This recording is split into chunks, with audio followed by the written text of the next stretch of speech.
My name's Andrea Chang, and I'm the audio director here at Hi-Rez Studios working on SMITE 2. I helped build the audio team up from the ground up. When we started, we were actually very small of a team, and so it felt very prototypey, almost game jam-like. Basically, you would just bounce ideas off of each other very quickly. So it was very organic and grassroots-like. So one of the first things that I would say is a huge improvement on our end is using Metasounds, which is our new audio system, which is a huge improvement over UE3's sound cues. We have increased voice count in SMITE 2. So in SMITE 1, the voice cap limit was 32 voices. If you're basically just walking down lane solo, that's already 24 voices. And if you add like fighting minions on top of that, then you're pretty much at your voice count cap. In SMITE 2, we didn't want voices to just randomly cut out and miss out on important gameplay information, and so we raised the voice count limit to 128. That way people can hear things that they need to hear, and also the fidelity of the audio is just increased tremendously because you're able to hear so many more things and have such a more immersive experience. In SMITE 2, we really wanted to make sure that we gave the players really good spatial information for the audio. And one of the things that we improved in SMITE 2 was the attenuations. So attenuation basically is if you have an object and it emits a sound, the radius that you hear that sound from is the attenuation of that sound. So if you look at the picture, the red circle is SMITE 1's attenuation, and it's pretty large.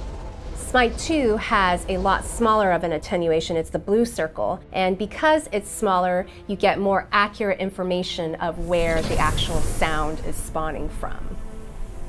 So continuing on that thread, occlusion is another way to give players better spatial information. So for example, if you have a Bellona behind a wall hacking away at the jungle, you don't want the Bellona to feel like they're right next to you.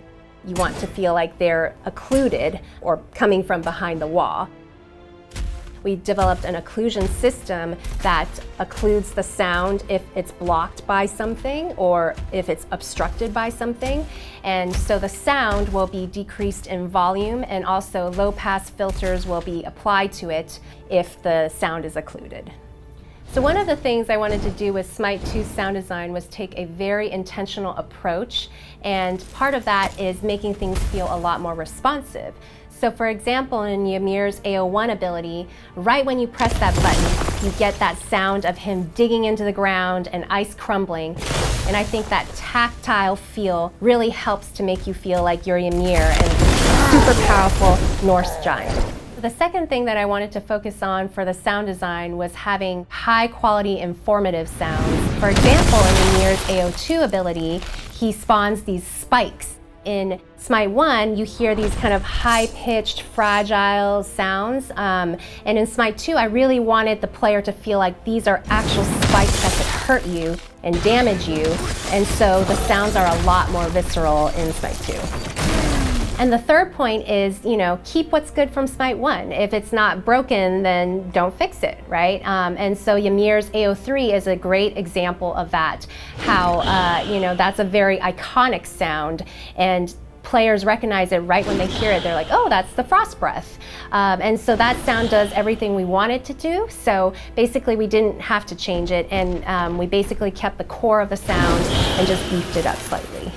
We're a small team of 3 for audio, but I'm so proud of how much we've accomplished in such a short time, and I'm so excited for the fans to experience everything that we've worked so hard on.